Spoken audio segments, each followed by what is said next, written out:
Hello everybody, I hope you're well. We're going to do a slightly different format to this video because in the last episode we've done all our measurements, all our laser levels, everything. We've got a sort of a running start at this week, so we're going to do it on a day-by-day basis and document just how much we can get done between Monday to Friday, a normal working week here in England with the weather, deliveries, will they turn up, won't they turn up, will the scaffolders come on time, that sort of thing. So we'll see, shall we? Today is the 8th of April. Friday will be quick maths, will be the 12th of April. So let's just see. So by the end of the video, you'll be bang up to date as to where we are with this project. Speaking of the end of the video, please stick around because Richard will be showcasing something that a lovely man called John at Bullhawk Gazebos has sent him. We sent a gazebo and we don't really need it on the job yet. We haven't really got a place for it, but we will do hopefully very, very soon. So Rich has erected it in his garden and he's filmed it going up. That's the gazebo, that is. So at the end of the video, we'll stick around and all will be explained, and a link to the gazebo will be in the description to this video. Right, let's crack on with it.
Well, what a difference a day makes. Yesterday it was all sunshine, t-shirts and talking about shorts, and today it's raining, double coated, silly hats out again.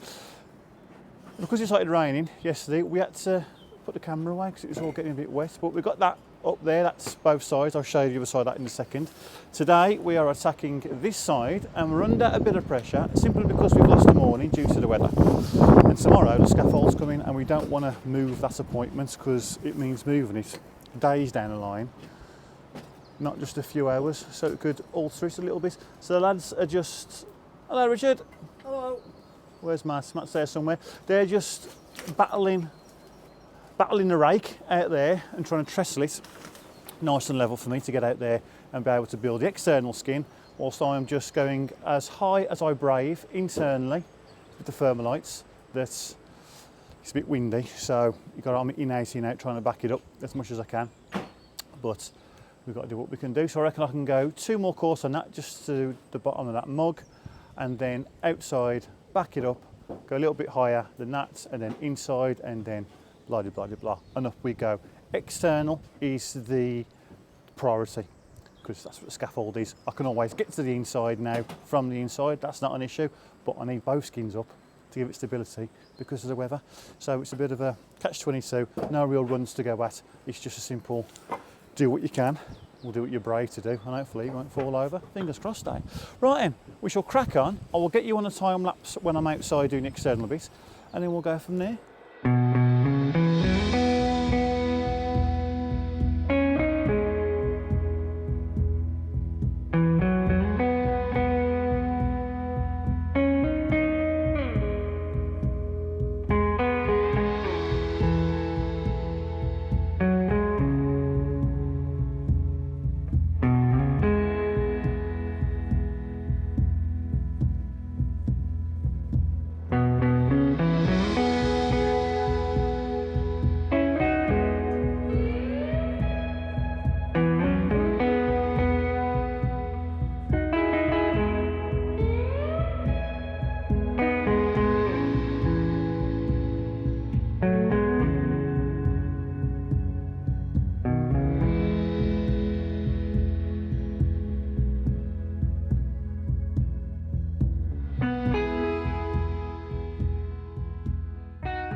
Well, what do you know? Most beautiful part of the day.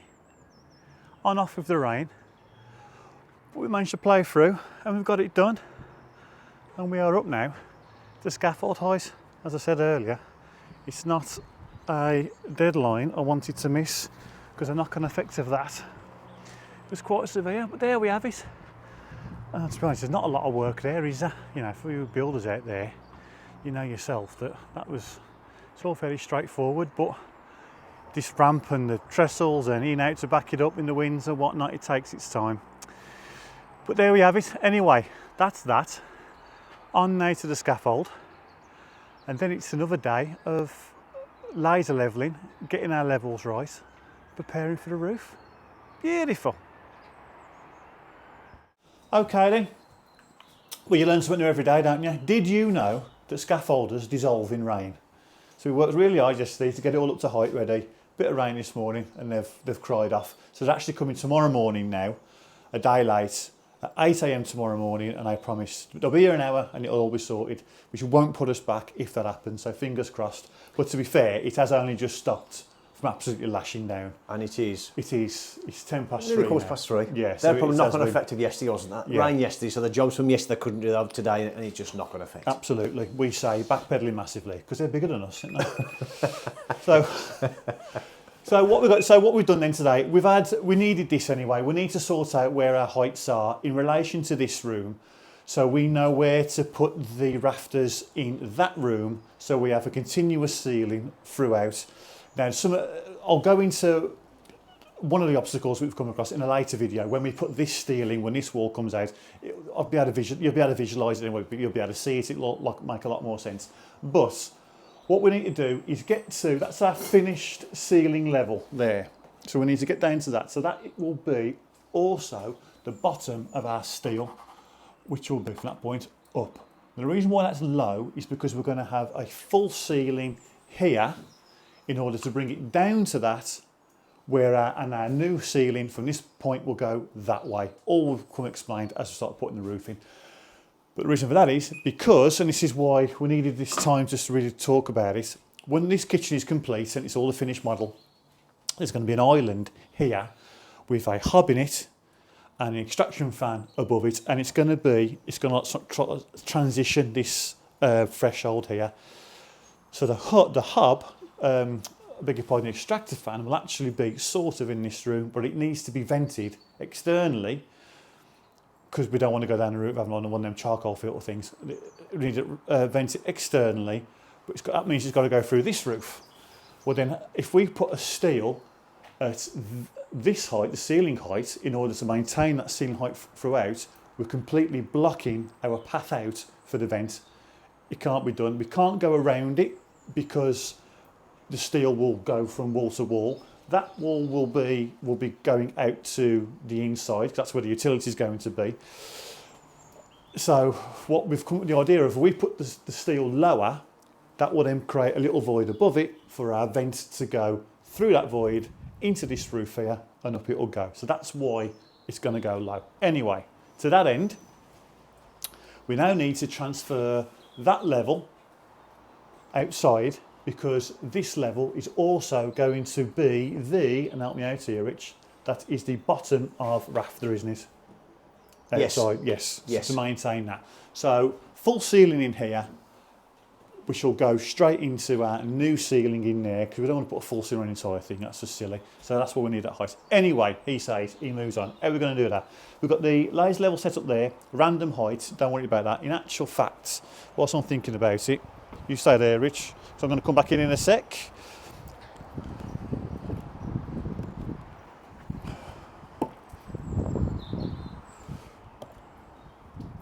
I'm going to put that higher, simply so our measurement is less. So it's a little bit easier once we're outside doing it. Again, that'll come apparent in a bit. So what we're going to do, we're going to wait for that to start spinning, which it is now. That means it's found its level. It's got to be within 5 degrees, I think. That's the receiver for it. And if you look at this receiver, you don't need the staff of it. It's got that red line there, which will be, that's when the tone goes solid. That's when that's the line you got to follow around, and it follows around to that little groove there. So if you just have a random one here, if that was level, I was able to put a pencil in that groove, and that's where we're at. So that's what we're going to do around here. So it is there, so where can it be here? Will it see? Where are we? Will it go there?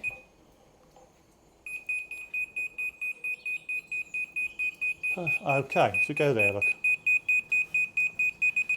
So we'll go there.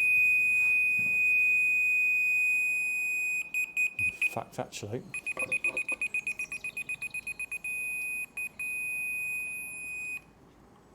that's my head in the way. There, right. So that's level. That is level, that lays line there. That's a completely random height off the floor, off the ceiling. It doesn't matter. We've got that. All we've got to do now is measure from that point up to our joist here. Take a bit of plasterboard out if you wanted to, or just add it on, or subtract it, I should say. And whatever that may be, let's just say for argument's sake it's a metre. Then when we come out here, all we do then, where are we?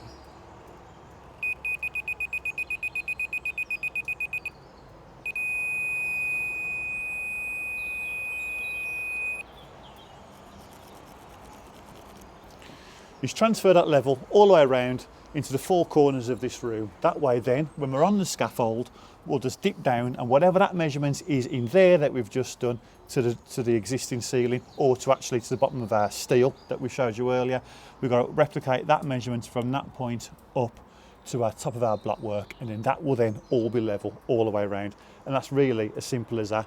Now you could set this level up so then this measurement is you know, a solid 1,000 or 1,200. As it is, it might be an awkward measurement, you know, 1,193 or something, but for what it is, who cares? You could even just put a staff. I could put a screw in there now on each one when I go around, and then I'm just going to have a staff with a mark on it at 1193 if that's the measurement, and then just from over the top, just dip it down, build our blockwork up to that, and that's our level then, all around. It really is that simple. I'll put a link in the description for this. It's only a cheap one, it's 130 odd quid I think. Comes with a receiver, obviously. Comes in a case. It's ace really. It's weather resistant. You can spend hundreds. You can spend a couple of grand on one if you wanted to, but for this kind of thing, you don't really need it. Because it's got to get knocked about, and what can I tell you? It works, doesn't it? It works does indeed. amazingly. It does indeed. So there we go. So we're going to transfer that level all the way around now to here. I might put a screw in it. Why not? As I say, just to dip it. When the scaffold's up, build our walls up to that. Jobs are good. Done. Beautiful. Well, Richard's just been to the van and he's got his knuckle stud detector out. We're going to try and find a joist there and drill a hole through. You going to give it a go? Go on, give it a go. Go on, let's see if you need batteries on that knuckle detector.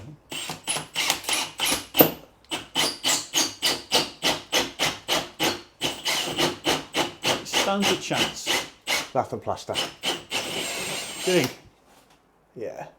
We're checking it. Ooh, how are we? Knuckle detector. Oh yeah, that's all right, isn't it? Okay, there is a joist there. Perfect. Yes. Well, that justifies the decision to do that, because what we were just making sure is that this ceiling wasn't, or find out whether it was or not, plasterboarded over lath and plaster, which obviously makes it thicker, which makes this measurement here wrong, that distance from there to the ceiling. So I'm glad that we've done that. So we can now measure straight off that joist, 203mm down, which is the depth of our steel that's been specified. Look at that as well. And then Dade's good. Ace. No dust at all. Beautiful. Just don't drop it now, will you? Drop it all over yourself. So now we can do a proper measurement now. 203mm down, depth of our steel. That will change that mark, whatever that may be, which is irrelevant to our laser levelling, because whatever that line then becomes, straight down to our datum, which is there, which we have transferred all the way around. You be careful on the joists. No, I'm not confident on these at all. All the way around, and we just put these adhesive fascia nails in, fascia pins, which we found. So then, whatever that measurement is in there, we put on the staff, dip it downwards from the scaffold, and that's what we build to. And then that will make all our rafters level with the bottom of that steel, which is what we want. Double board. happy. I don't know how happy we can be over that. Small things, Yeah, small well, minds yeah, and all well, that. Yeah, there we look go. how excited we are. Have a double board. It's a good word, isn't it? Double board. Double board. I suppose that's what our viewers are at the minute, aren't they?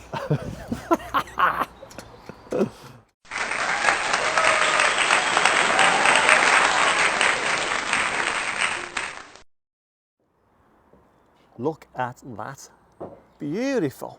What a difference a day makes. Well, as you've just seen from a little bit of time lapse, the scaffold is up and we're off. We've utilised the levels that we did yesterday with those pegs and just gauge rodded up to that level. That is the, on top of that now is the wall plate.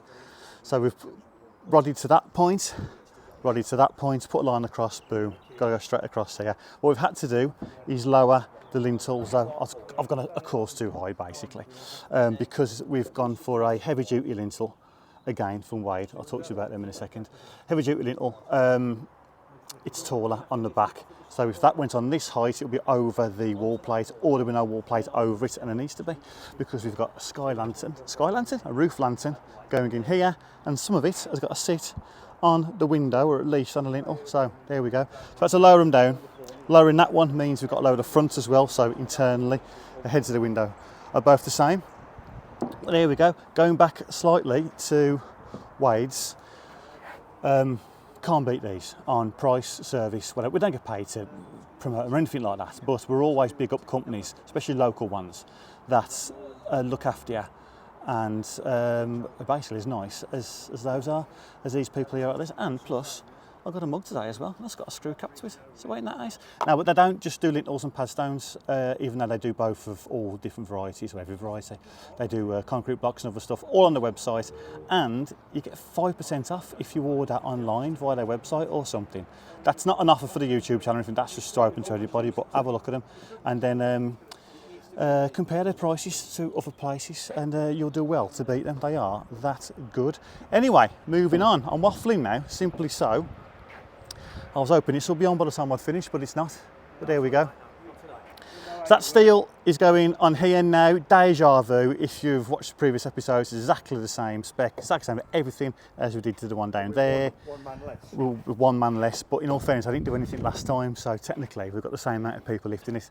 So we're going to get that now on here, and then run them in, do the same that side, wall plates on, and we're ready for roof. Right. Yeah, we won't film more than this on, because it's boring. Well, in case they fall off. Exactly, yeah, and we've already got cameras for that. So yeah, right, we'll get this on, and yeah, see you in about an hour. Right then, when I got the timber this morning, so Mick and Rich are just unloading the van of that. I just thought I'll show you what we're up to. Got the rod on the pin, laid the wall plate to that, levelled it across, done that both sides, got a level on it, and it is all in the setting out and a decent laser level, which that one is. As I say, it doesn't cost the earth. I will put a link, as I say, in the description. Now then, a couple of things. Just got some cuts to cut to go over this lintel. I'm not going to put a cavity tray in because I just can't, it just doesn't warrant it. I know people go, you've got to put one in. Well, if you can imagine, that's going to get built up. Then we've got battens fixed onto the face of this blockwork. Then we'll have a membrane, or vice versa, membrane first maybe, whatever. Then it's going to be clad in a plastic cladding.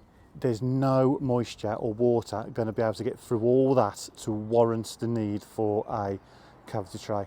So it's just, I'm not going to bother. Plus the roof comes over it, whatever. Anyway, enough said there.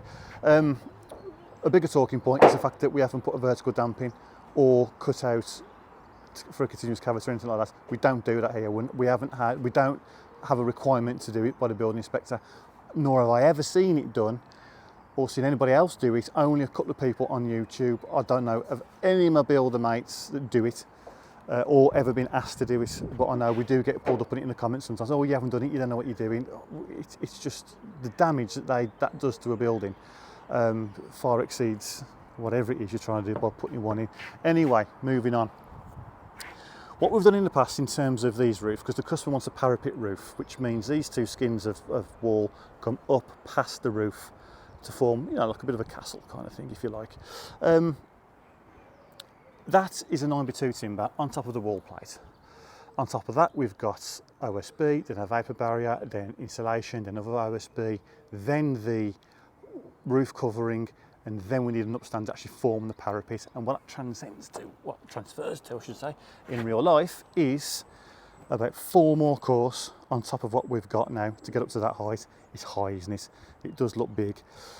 In actual fact, I think I can come a course lower. So it's 3 course of blocks, 2 course of bricks to get up to actual height of what we need. And that needs to be the same both sides. Now what we think is, what we've done in the past, instead of a wall plate, we've done a course of bricks, course of engineers, and then done exactly what we've done here, and then built off in between the rafters to build the wall up and then go across there, exactly the same way as what we've done down here with the floor, and come up that way and do it like that. That cavity then becomes continuous all the way up, and there's a bit of a discussion on whether or not thermally that's the most efficient thing to do. So what's the alternative? You do externally exactly what we've just said, but internally we do a wall plate and then we insulate between the rafters, the rafters, and then stud the internal parapet, not brick or block, not masonry, and then that can be insulated. It will all come apparent in next week's episode when we actually start building it next week. It's great, it's a great idea. Obviously, then that leads to an issue. How do we tie the external block work into the stud work? Because that is a lot of wall to have no wall ties in, and you know, and to be knocked about and whatever once we're doing the cladding. And I would prefer it to be a little bit stronger than just that and then that. So we've come up with an idea, which I think, well, we both think is a great one. And I say it'll all become apparent. That, imagine the end of the rafter is 25mm in from the end of our external block work there to about there, and then we can tie, put an angle tie, screw it into the end of the end grain, and then that kicks out then on top of our first course of blocks. That goes there like that, if you can imagine that being bricked in, and then the end grain cut off to about there, and then a wall tie on top of that, and then we build up there. And then once we've put a few more ties in as we go up, and then when it's capped off along the top, that obviously ties the 2 skins in together as well. It will be great and more firmly efficient by the time we're finished. It's just going to look a bit weird for a few days, but it will be all right. Bear with us. So that's what we've come up with. We shall see how easy it is, or if it's a bit of a nightmare. Either way, as I say, it's got to be more firmly efficient. So, yeah, that's what it's all about, isn't it? Nowadays, we've got to keep them bills low, man. It's all right building these big rooms, you've got to heat them, and there's no point building it if it's going to cost the earth to do it. So, we've got to try our best for them, haven't we? So, bear with us on that one. Right then, I'm going to get 1 course on, that's all I can do for now. Leave the lads to put the roof on of what they can do, and then I can come back, put these ties in, and put a couple more course on and get to that height. But that will be in the next episode. I'll hand you over now to Rich and Mick, who will be for the next couple of days, because Matt's not here, because he's enjoying himself somewhere. So, over to them. Thanks, Adam. Right then, what we're going to crack on with this morning is we are going to start putting some of the flat roof rafters onto the wall plates that we've just set, and they are dry now. Mick is over there just getting the hessian off that we put on last night to cover up the insulation so it doesn't get wet. I'll spin you around and show you where we are. Insulation is all fully filled now, right to the top. We've already showed you where we are with this, our levels, which we're really happy with. We're now going to start setting out this roof from this point, which is the nearest we can do at the moment. That's why I've got a half lap joint on there ready to extend over to there. We can't go any further because we were a bit unsure of what was happening here, design, because whatever we do there then creates issues if it's not right for the kitchen design. So that's why this is stopped here. Plus we've got to do a nib. Anyway, Adam's explained that, so I'll just get on with this.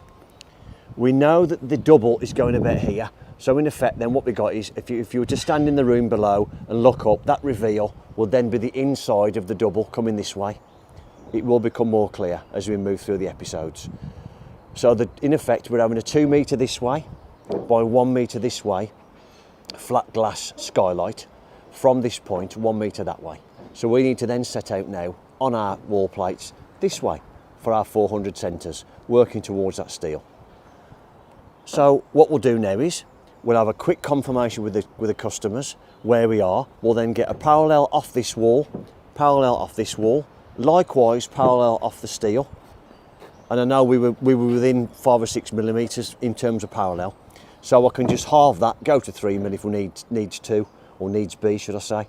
And then we can start setting out towards that way. And that's what we're going to do now. Should we do that, Mick? Yeah. Right then, let's crack on, shall we?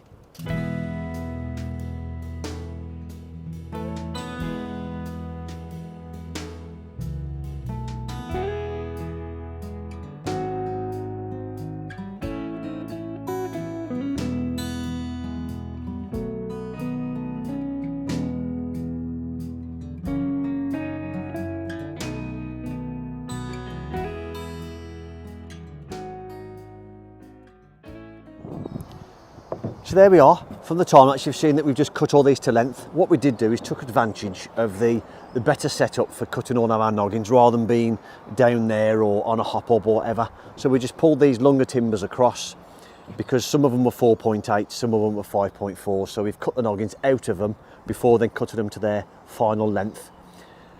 Final length is 125 mil inside the wall plate.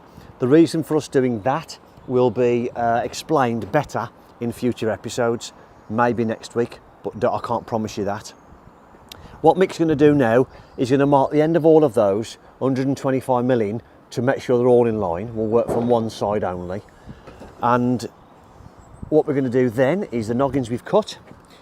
I've given myself a bit of a day to mark on here just to try and make sure we're sitting right in order to get the point where the double's coming, and that works out well. We can't put that on yet, as I've already explained, because just put your finger on the mark there where it is, Mick. If you see there, where Mick is just there, look, it's just above that reveal. So as I explained earlier, it comes up and then sits nice just inside there. That's the reason for that. But over this point, I'm at about here, so we can't do it yet.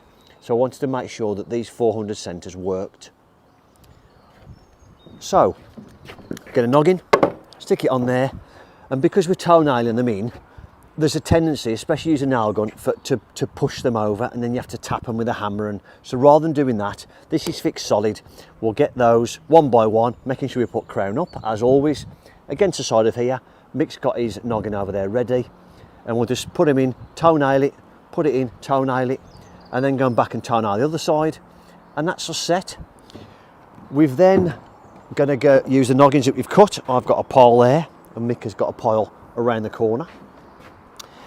We're going to put our 2 rows of noggins in, which luckily for us, it's worked out to 1228, but we're just going to do 1200, which we like to do. I discussed this when I did the floor, didn't I? I like 1200 is ultimately what you should be doing between your noggin spacings, and this has worked out well. So I think it's actually 1228 if we're going to go right to the exact third, but so we'll do 1200 would be lovely, and then it'll butt against the double, and then the doubles will then be a metre in from centre. So we're not quite in the same line, but I'm happy with that. I can live with that. That's what we're going to do. Should we crack on? Let's do it.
done as much as we can on this roof for now in terms of putting the flat roof rafters on.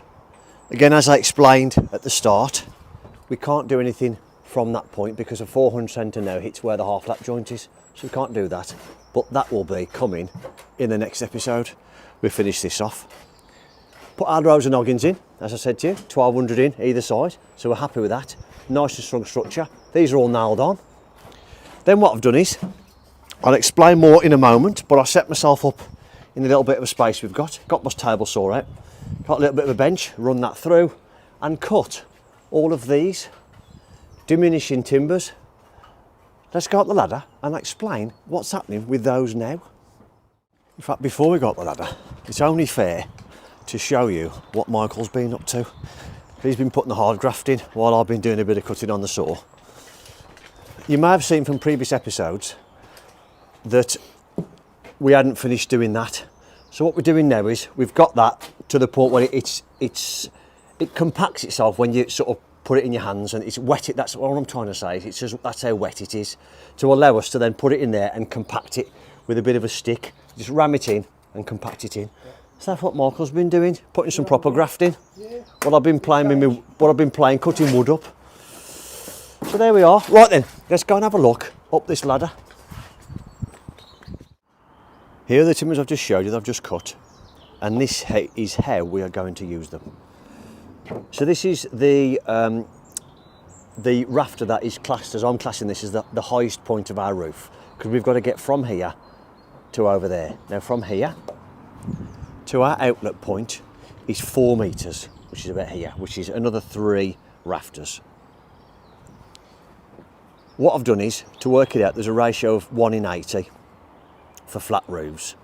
So I've I've divided the 4 metres, 4,000 millimetres by 80, and it means I've got to be 50 mil that end, hence the way these have been cut. This first one is 50 millimetres. So what I'll do is, let's take this round our roof.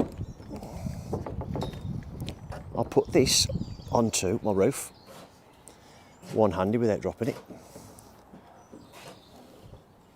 Sit that inside of our wall plate, which is what that mark is there, to make sure that when we come to put, or when we come to do future work, it's not going to cause us trouble, which is what I've been talking about, but I'll explain that later on.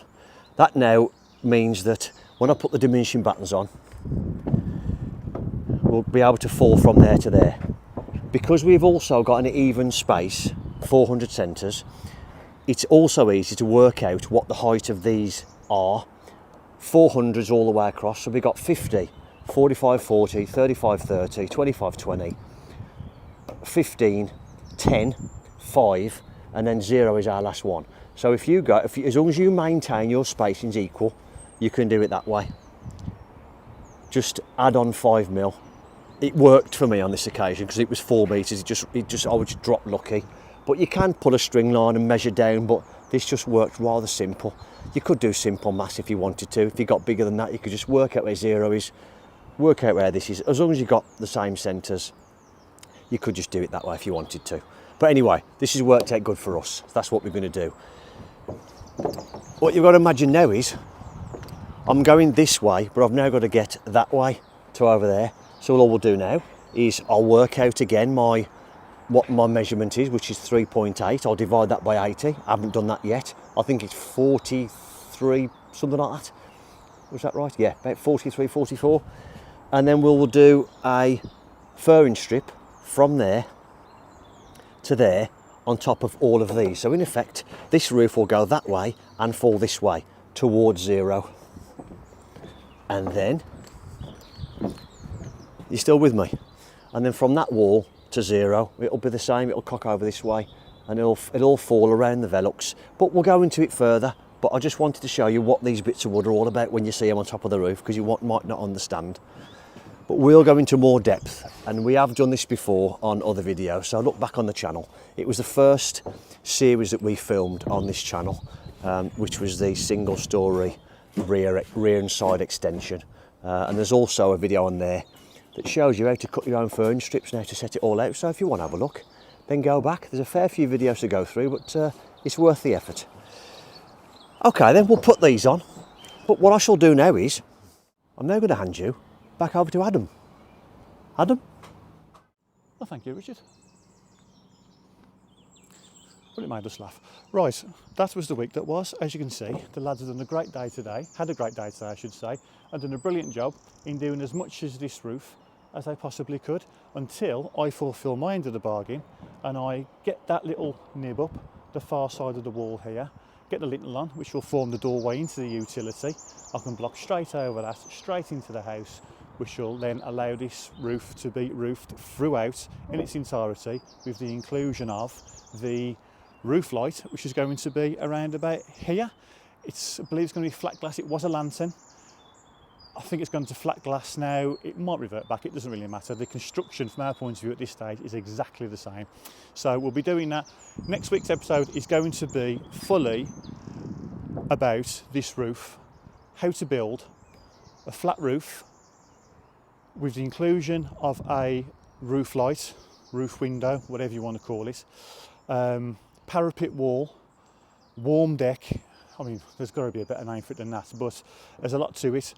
And we're going to tell you exactly the best practices, the do's and don'ts to get the best possible thermal efficiency out of a warm deck roof. Now, the theory behind a warm deck is quite simple. The insulation goes on top of the roof structure, and it all gets tucked in nice as if you're putting it to bed. It's lovely. And no ventilation whatsoever can get into it. That's the enemy. A cold roof, ventilation is key. It's completely different. The insulation goes in between the rafters at ceiling level. You'll have some insulation underneath if need be, and then over that, within the roof structure, but over the insulation, ventilation, you need it. But that roof down there is going to be cold deck. This is warm deck, so we're going to stick to this one for the time being. In future episodes, we're going to go around and discuss the pros and cons of both, the do's and don'ts with both, what's better, what's worse, blah blah blah blah.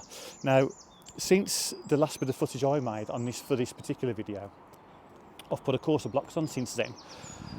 Now, as you can see, if I was to put another block on,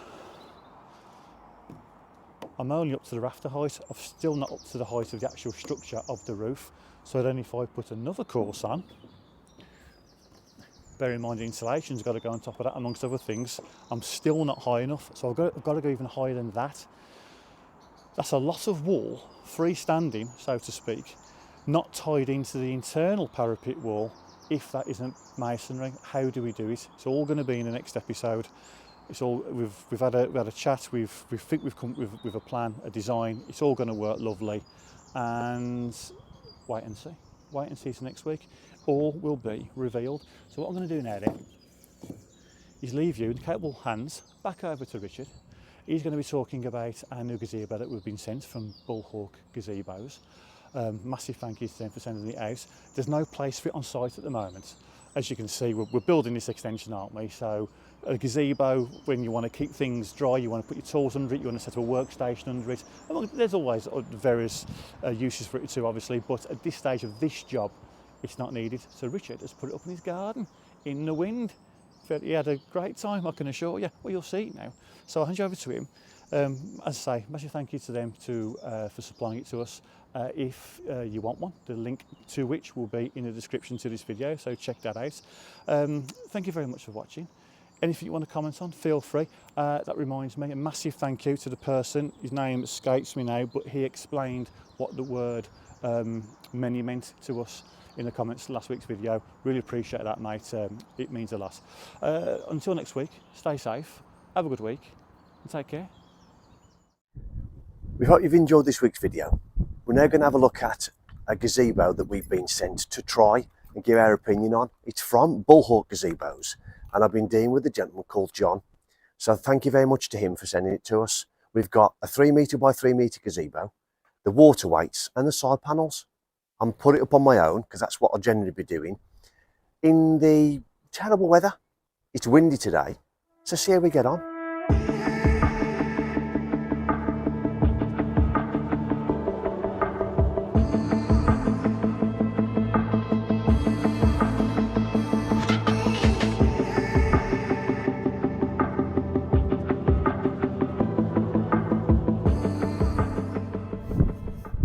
Well, I went went a little bit off shot then. My apologies. I didn't realise I'd not got the camera in the centre of the size of this gazebo.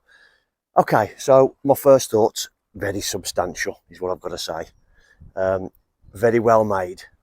It is easy to do on your own, I've got to say. The only struggle, if I go under here, was getting this pole in.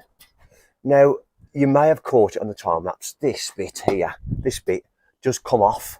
So what I did was, I initially thought what I'll do is I'll leave the frame collapsed and then I'll put that on top. That might be easier. Not knowing, because this is the first time I've done it, I wanted to show it straight out the bag. I didn't want to practice with it.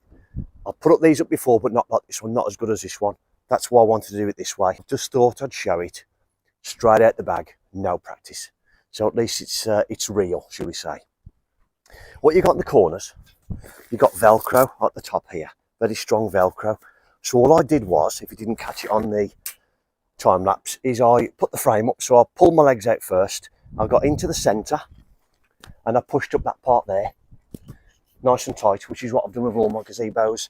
And then what it does then is it clips into these, again, these very substantial sort of catches here. You push that button there to release that. And then that clipped it all in place. And once I'd done that, I got that, put one corner on.